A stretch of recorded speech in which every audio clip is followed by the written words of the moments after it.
तो अभी तक हमने देखा था कि लिन कहता है जब मैं लिगू को लेने के लिए वापस आऊंगा तो फिर हम इसे जीतने का कोई तरीका खोज लेंगे।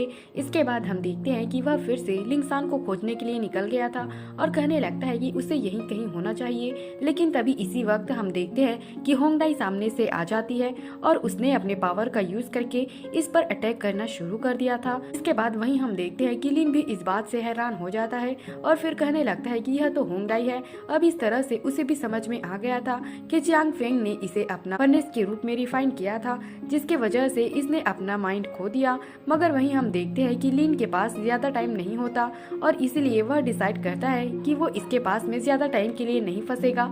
इसके बाद हम देखते हैं कि वह अपने पावर का यूज करके अटैक करना शुरू कर देता है। जिसके बाद वहीं हम देखते हैं कि होंगडाई ने भी अपने वीप का यूज करके इसे बहुत ही आसानी से रोक लिया था, जबकि वहीं लिन यहाँ से भागने के लिए कोशिश करता है। लेकिन तभी हम देखते हैं कि होंगडाई ने फिर से इस पर अटैक करना शुरू कर दिया था। जिसके बाद हम देखते हैं कि लिन ने भी इस पर अटैक करना शुरू कर दिया था, लेकिन फिर भी होंगडाई इसे बहुत ही आसानी से रोक लेती है। मगर तभी इसी बीच हम देखते हैं कि उसे अपने लाइफ के बारे में याद आने लगता है और अब इसीलिए वो इस बात से काफी परेशान हो गई थी। फिर वह कहने लगती है कि मैं तो अपने ऊपर कंट्रोल नहीं कर पा रही। इसीलिए हम देखते हैं कि वो इसके बारे में सोचकर काफी परेशान हो जाती है और कहने लगती है कि मैं इस तरह से बिल्कुल भी नहीं जीना चाहती। इसके बाद हम देखते हैं कि उसने फिर से आइस नीडल का यूज करके अटैक कर दिया था, जिसे कि लिन बहुत ही आसानी से रोक लेता है। मगर वहीं हम देखते हैं कि होंगडाई अपने इस लाइफ से काफी परेशान हो गई थी। इसीलिए हम देखते हैं कि वो लिन के सामने सरेंडर करने के लिए भी रेडी हो जाती है और कहने लगती है कि तुम मुझे मार दो। मगर वहीं हम देखते हैं कि लिन अभी भी इसके बारे में कुछ नहीं करता। जिसके बाद होंगडाई फिर से कहने लगती है कि मैं मरना पसंद करूंगी, लेकिन मैं ऐसी मीडियोकर वाली लाइफ बिल्कुल भी नहीं चाहूंगी। तब इस पर लिन कहने लगता है कि सैकड़ों सालों के कल्टीवेशन में तुम ऐसे पहले हो जिसने मुझे इतना शानदार टक्कर दिया था, लेकिन मैंने उम्मीद नहीं किया था कि हमारा फाइनल बैटल इस तरह से होगा। इसके बाद लिन उससे कहता है कि मैं तुम्हारे प्राइड और कैरेक्टर का रिस्पेक्ट करता हूँ, इसीलिए हमारा यह फाइनल बैटल जरूर होगा और मैं तुम्हारे विश को पूरा जरूर करूँगा। जिसके बाद वहीं हम देखते हैं कि होंगडाई भी इस बात से खुश हो जाती है और अब उसने अपने पावर का यूज करके लिन पर अटैक करना शुरू कर दिया था। जिसके बाद वहीं हम देखते हैं लिन भी इसके साथ में फाइट करने के लिए पूरी तरह से रेडी होता है और अब इस तरह से वो इसके अटैक से अपने आप को बचाने लगा था, जिसके वजह से हम देखते हैं कि होंगडाई इसका कुछ भी नहीं कर पाती और अब इसीलिए लिन ने भी अपने पावर का यूज करके इस पर अटैक करना शुरू कर दिया था। मगर इसके बाद भी हम देखते हैं कि होंगडाई इसके सामने इतने आसानी से हार मानने वाली नहीं होती और इसलिए वह भी इसे बराबरी के टक्कर देते हुए इसके अटैक को रोक लेती है। मगर फिर भी हम देखते हैं कि वो लिन के पावर के सामने ज्यादा टाइम के लिए कुछ नहीं कर पाती और इसीलिए वो इसके सामने कमजोर पड़ने लगती है। लेकिन इसके बाद भी हम देखते हैं कि उसे इस बात का कोई दुख नहीं होता। इसीलिए हम देखते हैं कि वो लिन के हाथों मरने के लिए रेडी होती है और फिर इससे कहती है कि तुम इसे शुरू करो। जिसके बाद वहीं हम देखते हैं कि लिन भी इसके लिए रेडी हो जाता है और अब इसीलिए उसने अपने मैजिकल वेपन को भी पूरी तरह से एक्टिवेट कर लिया था। लेकिन इसके बाद भी हम देखते हैं कि होंगडाई को इसके बारे में कोई अफसोस नहीं होता। जिसके बाद वह कहने लगती है कि मैं इतने मेहनत से ट्रांसफॉर्मेशन में पहुंची, मगर इसके बाद भी मैं इसी स्टेज पर रुक गई, जिसकी वजह से मुझे काफी शर्मिंदगी फील होती है और अब इसीलिए मेरे पास में यहाँ से वापस लौटने का कोई भी चांस नहीं है।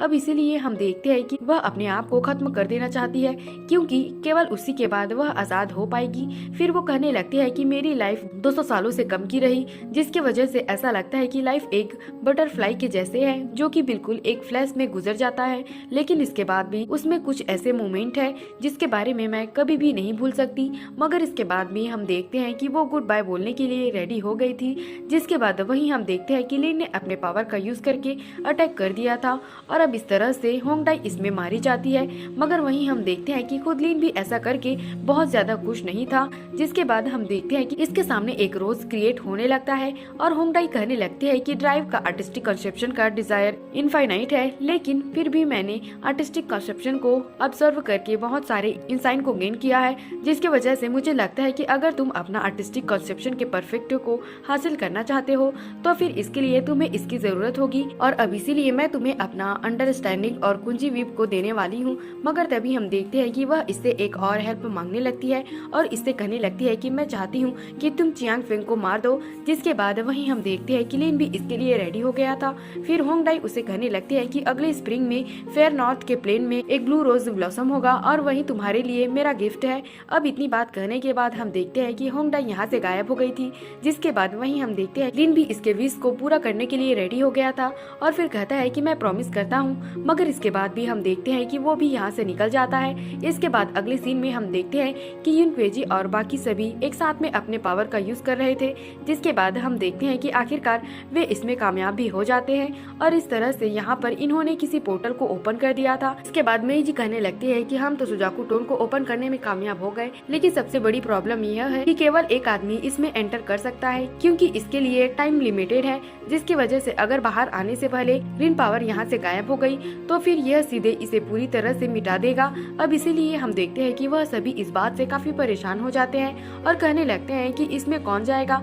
जिसके बाद हम देखते हैं कि युन क्वेजी इसमें जाने के लिए रेडी हो गया था, इसलिए वो इनसे कहने लगता है कि केवल स्टार कल्टीवेशन क्रिस्टल के मिल जाने तक वेट करो, क्योंकि इसके बाद मैं रिवर्सल एरा का यूज करके पूरे ताकत को रिपेयर कर दूंगा, जिसकी वजह से हम कल्टीवेशन अलायंस को आने से रोक देंगे और फिर इस तरह से मैं जरूर ही अपने क्लैन को प्रोटेक्ट कर सकता हूँ। तब इस पर वे इसे कहने लगते हैं कि यहाँ जाना बहुत ही ज्यादा डेंजरस है।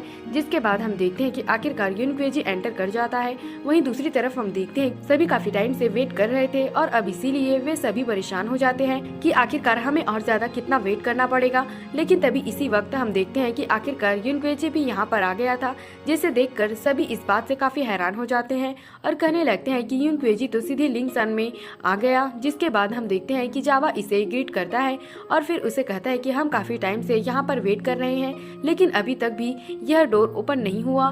तभी इस पर युन क्वेजी कहने लगता है कि तुम भूल जाओ, क्योंकि फर्स्ट जनरेशन वाला सुजाकू के टॉम में एंटर करने का केवल यही एक रास्ता है और इसीलिए यह स्टार कल्टीवेशन क्रिस्टल के बिना ओपन नहीं हो सकता। फिर वो कहने लगता है कि जब सुजाकू टॉम बहुत ज्यादा कोलैप्स हो जाएगा तो फिर उसके बाद ही यह ओपन होगा। मगर तभी इसी बीच हम देखते हैं कि इसकी नजर तुओ सेन पर जाती है, जिसे देखकर वो इस बात से थोड़ा सा परेशान हो गया था और वह समझ जाता है कि यह आदमी सुजाकू स्टार से नहीं है। फिर वो कहने लगता है कि भले ही वह इन्फेंट ट्रांसफॉर्मेशन के लेटर स्टेज में हो, लेकिन इसके बाद भी मुझे काफी अजीब फील हो रहा है। अब इसीलिए वह इससे कहने लगता है कि मुझे नहीं पता कि किसने इस बॉडी के ऊपर टेक ओवर किया है और इसीलिए तुम अपना असली चेहरा क्यों नहीं दिखा देते।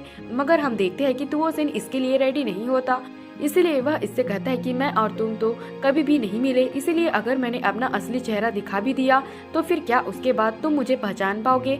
मगर तभी अचानक से हम देखते हैं कि यह जगह भी बहुत ही तेजी से कोलैप्स होने लगता है और इसीलिए सभी इस बात से परेशान हो जाते हैं। जिसके बाद वहीं हम देखते हैं कि युन क्वेजी भी इस बात से काफी परेशान हो गया था और कहने लगता है कि यह तो बहुत ही जल्दी कोलैप्स होने वाला है। मगर तभी इसी वक्त हम देखते हैं चियांग फेन और लुई में भी यहाँ पर आ जाती है, जिसे देखकर युन क्वेजी को लिन के बारे में चिंता होने लगती है और फिर कहता है कि वह तो अभी तक भी यहाँ पर नहीं आया।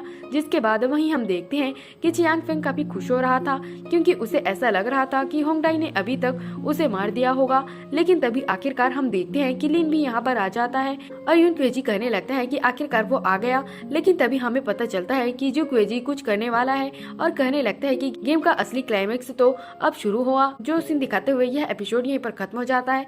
तो अगर आपको एक्सप्लेनेशन अच्छी लगी हो तो हमारे चैनल को सब्सक्राइब और लाइक जरूर करना। Thanks for watching.